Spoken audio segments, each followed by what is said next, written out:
Bəli, qaydaları pozma efirdədir. Bir də axşamınız xeyir olsun deyirik hər birinizə, hörmətli dinləyicilərimiz. Bəli, bugün elektrikli avtomobillərlə bağlı müzakirə aparırıq. Vaxt itkisidir yoxsa necə? Elektrikli avtomobil sizcə gələcəyin nəqliyyatıdırmı, yoxsa hələ tezdir? Bax, bu barədə biz müzakirə aparacağıq. Sizin də təbii ki, fikirləriniz bizim üçün önəmlidir. 055 455 1077 WhatsApp nömrəmizə həm yazılı, həm də səsli mesajlar yazıb göndərə bilərsiniz. Və qonağımız BYD Motors Bakunun satış və marketinq rəhbəri Toğrul Məliklidir. Toğrul bəy, xoş gördük, xoş gəlmisiniz. Salam, xoş gördük Ceyhun bəy. Və maraqlıdır ki, siz özünüz də elə, belə deyək, BYD ilə də kifayət qədər uzun yollar qət eləmişsiniz. Sizin də təbii ki, təəssüratlarınızı həm bu baxımdan alacağıq. Birinci sualım belədir ki, elektrikli avtomobillər həqiqətən sürücünün vaxtına qənaət edirmi? Yoxsa şarj prosesi ki var deyirik, əlavə vaxt itkisi sayılır? Və niyə bəzən bunu bir çox sürücü və vətəndaşlarımız dilə gətirirlər ki, bu da bir vaxt itkisidir. Yəni onun içində, daxilində nələr dayanır? Bu barədə birinci danışaq. Əslində belə bir şey bildirmək istəyərdim. Apardığım belə deyək də sorğular nəticəsində son qərarıma əsasən insanlar bəzən əgər bir şeylə razıdırlarsa, sadəcə onu bəyənib keçirlər. Yəni hər hansı bir komment bildirmirlər. Yox, əgər narazıdırlarsa, onlarla bağlı hər hansı bir sualları varsa, onda komment bildirirlər. Və bizim gördüklərimiz həmin o narazı insanların, yəni elektrikə hələ də belə deyək də tezdir deyən insanların bildirimləridir. Biz onları görürük. Və əslində belə deyil. Daha faizdə, yəni böyük bir faiz əslində razı olan hissədir. Razı olan, amma nəsə risk etmək istəməyən də, belə deyək həm də. Yəni həm razı, həm istəyir, bəyənir, amma həm də keçid eləmək biraz elə bil sanki məhdudlaşdır. Tam elektrikli avtomobilə, bəli. Mən özüm hal-hazırda plug-in hibrid avtomobil sürürəm və həmin avtomobildə belə deyək, həm elektriklə yol qət eləyə bilirəm, həm benzinlə qət eləyə bilirəm. Elektriklə 200 kilometr yol qət eləyirəm, benzinlə isə 1500 kilometr. Və hər ikisini sınaqdan keçirdirəm. Belə deyək də, ortalama bir 100 kilometrlik sürüşdə benzinlə sürsəm və ya elektriklə sürsəm, bunun mənə maddi tərəfindən nə qədər təsiri var və ya vaxt itkisi tərəfindən nə qədər təsiri var. Mən avtomobili sürətli şəkildə şarja taxıb 200 kilometrlik mənə məsafəni cəmi 20 dəqiqəyə əldə edirəm. Amma hər hansı bir zaretkaya, daha doğrusu yanacaq doldurma məntəqəsinə daxil olduğumda ki, belə deyək də, əsasən bunu işə getdiyim zaman və yaxud da ki, işdən çıxdığım zaman eləyirəm ki, böyük bir əksəriyyətində eyni anda yanacaq doldurma məntəqəsinə girdiyini şahid ola bilərik. Zaten o 20 dəqiqəni mən yanacaq doldurma məntəqəsində keçirdirəm. Bəli, yəni vaxt məqamında, yəni baxımından siz deyirsiniz ki, yenə də elektrikli avtomobillərə görə uduruq, yəni qazanırıq, vaxt itirmirik. Samir bəyin mesajını mütləq səsləndirə bayaqdan yazıb göndərib, salamlayır bizi Samir bəy, biz də Samir bəy sizi salamlayırıq. Elektrikin üstünlüyü odur ki, 45 dəqiqədir tıxacdayam, deyir, yəni səssiz işləyir, yəni avtomobil nə motor səsi gəlir, nə də ki benzindən gedir, çox deyir, razıyam. Sərfiyyat da elektrikin sərfiyyatıdır. Bəli. Bu baxımdan Samir bəy yenə də çox hətta yazıb razıyam. 055 455 1077-yə siz də yaza bilərsiniz. Razısınız, yoxsa razı deyilsiniz? Fikirlərinizi əlbəttə ki gözləyirik. Ümumiyyətlə BYD avtomobillərinin bir dəfəlik şarjla real istifadə məsafəsi təxminən deyək də belə nə qədərdir? Bayaq danışdığımız plug-in hibrid avtomobildə, amma tam elektrikli avtomobillər əslində daha çox sərfəlidir. Ümumiyyətlə belə deyək, yanacaq doldurma məntəqəsi ilə bir işiniz olmur. Sizin işiniz sadəcə enerji stansiyaları iləndir və hal-hazırda BYD-də minimal olaraq bütün modellərə nəzər yetirsək 300 kilometrdən 1100 kilometrə qədər elektrik məsafəsi qət eləmə imkanı yaradır bizə. Və bunu da deyək ki, Z9 GT modeli hal-hazırda 1000 kilometrlik məsafəni, yəni 100%lik bateriya dolumunu sadəcə 9 dəqiqəyə edir. 5 dəqiqəyə %80'lik bir enerji dolumu, 9 dəqiqəyə isə %100'lük bir enerji dolumu. Təbii ki, bu enerji doldurma məntəqəsi hal-hazırda Azərbaycanda yoxdur, amma ümid edirəm ki, yaxın gələcəkdə olacaq. Çünki ümumiyyətlə elektrikli avtomobillərin həyatımızdakı belə deyək də müddəti zaten qısa bir müddətdir. Yəni çoxdan da həyatımızda yoxdur. Yəni 10 ilin ərzində artıq bu nöqtəyə gəlib çatmışıq. Bundan sonraki 5 ildə hansı nöqtələrə gəlib çatacağımız təbii ki, bunu öncədən bilə bilmərik. Bəli. Bu batareyanın ömrü barədə istərdim biraz da danışaq. Yəni bu barədə nə deyə bilərsiniz? Belə deyim də, elektrikli avtomobil və ya plug-in hibrid avtomobil almaq istəyən insanların ilk düşüncəsi odur ki, bu elektrikli avtomobillə mən Azərbaycanda yolda qalacağam mı, uzaq yerə gedə biləcəm mi, yəni regionlara gedib çatacağam mı? İkinci sual da ki, baterka xarab oldu, maliyyəti nə qədər olacaq? Burada belə bir nüans var. Azərbaycanda gedə biləcəyimiz ən uzaq nöqtə Qırmızı körpüdür. 500 kilometrdir. Və bayaq dediyim kimi standart ortalama bir elektrikli avtomobillərin məsafəsi zaten 500-700 kilometrdir. Bir dəfəlik tam şarjla rahat şəkildə getmək olur və əminəm ki, Azərbaycanda belə deyək də, hər hansı bir uzaq regiona gedəndə insanlar istər-istəməz bir hardasa dayanıb bir 10-15 dəqiqə çay içəcəklər. Həmin çay içdiyiniz müddətdə onun itirmiş olduğunuz enerjini geri qaytara bilərsiniz avtomobilə. Və ya baterka məsələsinə gəlsək ki, baterkanın maliyyəti nə olacaq? Bugünkü gün istənilən elektrikli avtomobildə minimal olaraq baterkanın dəyəri təxmini olaraq bir 7-8 min manat civarındadır. Amma söhbət bugünkü gündən gedir. 2025-dən və ya 26-dan alacağınız illərdən. Baterkanın xarab olması bir müddət deyilən bir şey yoxdur ki, 5 ildən sonra xarab olacaq və ya 10 ildən sonra. Onun dəyişdirilməsi məsələsi də burada bəli. Zaten belə deyək də, BYD Motors Bakı olaraq bateriyaya da avtomobillərə verdiyimiz qarantiyanı veririk. Yəni 5 il 100 min kilometrdən 8 il 160 min kilometrə qədər. Deyək ki, 5 ildən sonra, 5 il əminsiniz ki, zaten qarantiyanız var. 5 ildən sonra bu avtomobilin bateriyası xarab oldu ki, yəni bu xarab olacaq mənasına gəlmir. İndi 5-6 min olan manat olan baterkanın dəyəri artıq 5 ildən sonra 300-500 manat ola bilər, 1000 manat ola bilər və təbii ki, dövr keçdikcə bir pulun dəyər məsələsi də var. Bəli, bəli. Tam razıyam. Hələ ki bu illər ərzində, yəni bu bir neçə ay və ya da il ərzində bu belədir. Yəni reallıq budur. Bəli, reallıq amma sonrası təbii ki daha dəyişəcəyiniz nöqtə ən pis ehtimalda bir 5 ildən sonradır. 5 ildən sonra bəli. Və heç ona da əslində alıcılara həmişə dediyim bir şey var. İstifadə etdiyimiz smartphone telefonların da hamısının bateriya həcmləri düşür aşağı. Bəli. Amma heç kim bateriya həcmim 80-ə düşüb, 70-ə düşüb deyə gedib bateriyanı dəyişmir. Yəni 700 kilometr məsafə verməyəcək sizə, 550 kilometr verəcək. Bundan da idarə eləyəsiniz avtomobili. Bəli. Onunla artıq qənaət kimi yəni yanaşacaqsınız ki, o reallığı qəbul etmiş olacaqsınız. Toğrul bəy, bir maraqlı bir mesaj gəlib Elçin bəydən. Yazır ki, son vaxtlar Çin istehsalı olan elektrik avtomobillərinin yolun ortasında hərəkətsiz qalması, enerji doldurulmasına görə yaşayış binalarının naqillərində o yanğına səbəb olması, istifadə olunmuş batareyaların utilizasiyası ilə problemlərin olması, dünyada hələ də belə bir maşınların tam mükəmməl texnologiyasının tapılmaması.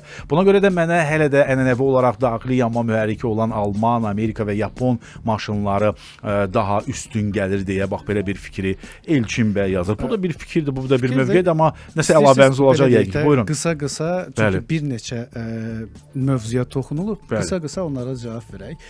Deməli, birinci sual yolda hərəkətsiz qalmasıdır avtomobillərin ki, bu əsasən belə deyək də, təbii ki, söhbət sadəcə Çin avtomobillərindən getmir, elektrik avtomobillərdən gedir və yolda qalma onu idarə eləyən şəxsin artıq belə deyək də, sürücünün məsuliyyətsizliyi deyək. Çünki eyni şey daxili yanma mühərrikinə aiddir. Yəni benzin bitib yolda qala bilərsiniz, təbii ki, zaretkada bitə bilər və yolda qala bilərsiniz. O qədər görmüşük yəni bunu. Bunun avtomobillə bağlı əslində heç bir nüansı yoxdur. Yəni bu birbaşa sürücüyə aid bir məsələdir. İkinci, enerji doldurulması zamanı yaşayış binalarının naqillərində yanğına səbəb olması. Bu avtomobillərlə və ya avtomobilləri taxacağınız şarj cihazları ilə əlaqəli bir mövzu deyil. Nisbətən şarj cihazları ilə əlaqəlidir, amma orijinal avtomobilin üzərində veriləcək cihazlara bağlı bir məsələ deyil.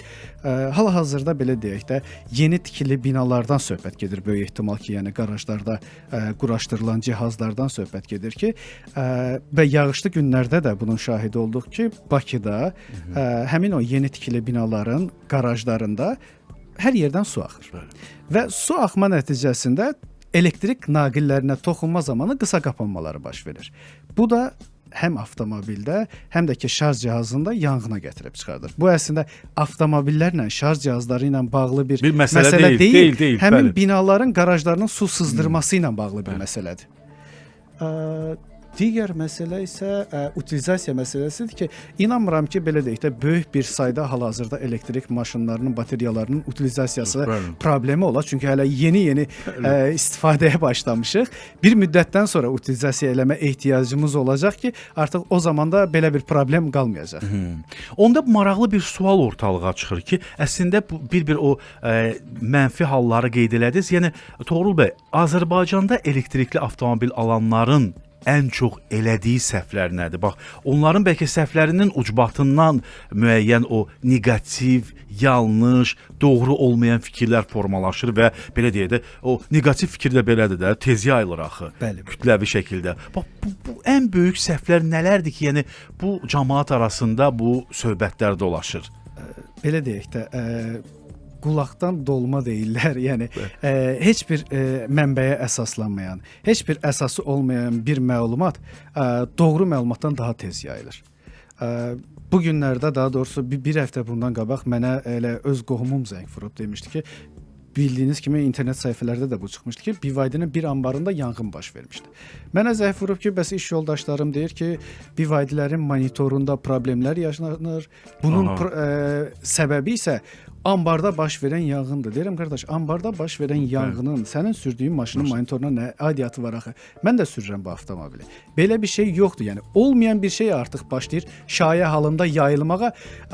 Əslində elektrikli avtomobilləri idarə edən şəxslərdən sorğu keçirsək, adamların heç bir narazıçılığı yoxdur. Çox razıdırlar. Hər şey onlar üçün qaydasındadır. İdarə eləməyən insanlar, idarə eləyən insanların yerinə şayələr yayır və burada bir mənə gəlir ki, bir kəskin rəqabət də var deyə belə düşünürəm ki, yəni bunu süni şəkildə formalaşdırmaq və yaymaq əsas məqsədi güdülür deyə ona görə belə fikirlər, yəni formalaşmağa başlayıb artıq. Yəni süni şəkildə deyək də. Növbəti mesajlarla davam edək. Cəlal bəy bu dəfə bizə yazıb. Axşamınız xeyir Ceyhun bəy, Toğrul bəy də salamlayıram. Biz də sizi salamlayırıq Cəlal bəy. Evdə qarajım olsa mütləq şəkildə elektrikli maşın alaram deyir, amma binada yaşayanlar üçün biraz çətindir yazıb. Bəli, burada Cəlal bəyə qatılaram. Amma yenə də bir çıxış yolu var. Misal üçün mən hal-hazırda bura gəlmişəm. 1 saat boyunca radioda olacağam və avtomobilimin ən yaxındakı elektrik məntəqəsində şarja qoyub gəlmişəm. Zaten belə deyək də o bir 25-30 dəqiqəyə 100% enerjini dolduracaq. Hələ bir 25 dəqiqədə artıq qalacaq orada. Mən buradan çıxdıqdan sonra avtomobilini götürəcəm. Yəni şəraitim yoxdursa belə istər-istəməz bir görüşlərə gedəndə, alış-verişə gedəndə, mollara gedəndə rahat şəkildə taxa bilərəm. Əgər sırf elektrik avtomobildirsə, mən zaten onu həftədə bir dəfə taxsam, rahat şəkildə bütün həftəni yola verəcəm. 4352 nömrəli abunəçi isə yazır ki, qışda batareya tez boşalır deyirlər. Bu nə dərəcədə doğrudur, maraqlıdır mənə yazıb. Belə deyim mən sizə. BYD-də batareyaların həm isitmə, həm soyutma sistemi var. Bu qış aylarında batareyanı isidib, yay aylarında isə batareyanı soyudur. Bunun əsas məqsədi ondan ibarətdir ki, batareyalar stabil olaraq bir temperatur altında qalmalıdır. Yəni 23-27 dərəcə temperatur aralığında sizə verəcəyi maksimal kilometrajı verə bilər. Və isitmə, soyutma pompaları olduğunda zaten istənilən temperaturda saxlayır və sizə o kilometrajı verir. Təbii ki, qış aylarında əgər hava çox şaxtalı keçərsə, nisbətən təxminən bir 5-10%-ə qədər fərq yarada bilər. Amma isitmə, soyutma pompası olmayan avtomobillərdə bu təəssüf ki, bir 50%-ə qədər təsir eləyir. Bəs Toğrul bəy, bayaq müəyyən o misallar göstərdiniz. Təbii ki, müəyyən üstünlüklər hələ ki Çində var, hansı ki bizdə bu tətbiq hələ ki keçərli deyil də, bunu hələ ki tətbiq eləməyiblər filan. Hansı yeniliklər var ki, doğrudan da bizdə artıq indi ona ehtiyac var? Yəni daha çox tələsmək lazımdır buna görə ki, artıq insanlarımız rahat şəkildə, vətəndaşlarımız doğrudan da artıq elektrikli avtomobillər, mühərriklər istifadə eləsinlər. Bu baxımdan nə fikirləşirsiniz, nə düşünürsünüz? Hal-hazırda Bakı şəhərindən danışsaq artıq kifayət qədər elektrik enerji stansiyaları mövcuddur. İstənilən yerdə avtomobilləri şarja taxmaq mümkündür və artıq regionlarımızda, eyni zamanda yollarımızda, əsas magistral yollarımızda artıq enerji məntəqələr quraşdırılıb ki, rahat şəkildə istifadə eləmək olar. Bu regionlarımızdakı otellərin həyətlərində də var. Yol üstündə yerləşən belə deyək də dayanma nöqtələrində də mövcuddur. Bakıda isə artıq demək olar ki, saysız dərəcədə var. Yəni mən fikirləşirəm ki, artıq 2026-nın sonlarından etibarən, hətta indilərdən etibarən elektrik avtomobilə rahat bir şəkildə keçid eləmək olar. Bəs yaxşı, Toğrul bəy, siz də kifayət qədər təbii ki, təcrübəlisiniz bu sahədə və maşın almaq istəyən və elektrikli avtomobil almaq istəyənlərə çox rahatlıqla, yəni gözəl, real təkliflər irəli sürə bilərsiniz. Maraqlıdır, yeni elektrikli məhz avtomobil almaq istəyənlərə hansı modeli və ya da hansı xüsusiyyətlərə olan avtomobili tövsiyə edərdiniz? Söhbət əgər tam elektrikli avtomobillərdən gedirsə, təbii ki, burada birinci növbədə avtomobillərdə bayaqki sualın elə cavab olaraq isitmə və soyutma pompası olması mənim üçün birinci nüansdır. İsitmə və soyutma pompası olmaq. Nəyə görə havanın isti olduğu yay aylarında və ya şaxtalı olduğu qış aylarında avtomobili mən aldığım zaman, belə deyək də, yaz ayında, payız aylarında mənə 600 kilometr məsafə verirsə, bunu qışda da, yayda da verməsi mənim üçün önəmlidir. Çünki istər-istəməz ona vərdiş eləyirsən və avtomobilin səni bu qədər məsafə götürə biləcəyi artıq, belə deyək də, sənin üçün bir ənənəyə çevrilib. Bu dəyişməz olaraq qalsın. İkinci məsələ təbii ki, güvənilər markadır. Alacağım modeli mənsub olduğu marka güvəndiyim bir marka olmalıdır. Qarantiyası ən azından Azərbaycanda rəsmi qarantiyası olan bir marka olmalıdır ki, mən o avtomobili rahat bir şəkildə istifadə edeyim. Və insanların əslində belə deyək də bizim alıcılarımızdan da bəzilərində bu kimi problemlər yaşanır. Vaxtı-vaxtında avtomobilə qulluq eləmək. Xüsusilə də elektrik plug-in hibrid avtomobilləri. Çünki bu avtomobillərin daxili yanma mühərriki olan avtomobillərə nisbətdə zaten maddiyyatı, xərci çox aşağıdır. Bunlara vaxtı-vaxtında normal qulluğunu eləmək lazımdır. Çünki yeni avtomobillərdir. Bir növ belə deyək də, avtomobil insanların hamımızın bir dostudur. Yəni onunla daha çox vaxt keçiririk. İstər-istəməz onunla bir kənarda gedib avtomobili saxlayırıq. Onun içərisində bəzən saatlarımızı keçirdirik. O xərcləyəcəyimiz servis xərcini də onun belə deyək də bir qarşılığı olaraq düşünməliyik. Son mesajla səsləndirək. 3973 nömrəli abunəçi yazıb ki, düzü elektrikli avtomobil almaq istəyirəm, lakin yağışlı havada bilmirəm necə olacaq. Son vaxtlarda bizdə çox yağış yağır, yollar su olur və bu nüans məni hələ də düşündürür deyir. Burada artıq avtomobillərin biraz texniki parametrlərinə belə deyək də, bilmək lazımdır ki, hansı markanı alacağım, hansı markada avtomobilin, yəni daxili yanma mühərrikinin hava çəkimi aşağıdadır və ya yuxarıdadır. Avtomobilin məni keçən dəfə də bu barədə biz danışmışdıq. Yəni suyun içərisinə girəndə yolda qoyacaq yoxsa yox. Bu ayrı bir mövzudur. Amma nə Çinlilər, nə Avropalılar düşünməyiblər ki, belə deyək də, bir 1 metr suyun içərisində avtomobil sürəcəyik. Bəli, çox təəssüf ki, amma bizdə bu mümkün idi. Və bu arada bu daxili yanma mühərriki olan avtomobillərə aiddir. Elektrik avtomobillərinin hər hansı bir belə deyək də, o nəfəs alacağı, hava çəkəcəyi bir yeri olmadığından ümumiyyətlə elektrik avtomobillər belə bir problemlə rastlaşmayacaq. Bu da var. Əslində elə yəqin ki, elə görüb gördüyü də dinləyicimizin olub ki, bir yağışda elə modellər var ki, hansı ki, daxili yanma mühərriki avtomobillər o havanın çəkdiyi nöqtədən artıq daxilinə su gedib deyə, artıq istər-istəməz motora su gedib deyə, təbii ki, avtomobil istər-istəməz problem yaradıb. Toğrul bəy, son olaraq nə demək istəyirsiniz? Bugün elektrikli avtomobillərdən biz danışdıq. Son olaraq, qısa olaraq dinləyicilərimizə bu barədə tövsiyəniz nə olardı? Təxminən bir 3 il, 4 il bundan öncə təzə elektrikli avtomobillər və ya plug-in hibrid avtomobillər gələndə hamımızın belə deyək də, həm avtomobili alan şəxslər, həm də satan şəxslər olaraq bir düşüncəmiz var idi ki, 5 ildən sonra artıq şəhərdə bu stansiyaların sayı çox olacaq. 5 ildən sonra artıq elektrikli avtomobillərə biz hazır olacağıq. Əslində elə doğru da düşünmüşük. O 5 il demək olar ki, keçib və yaxud da ki, ilin sonunda tamamlanacaq.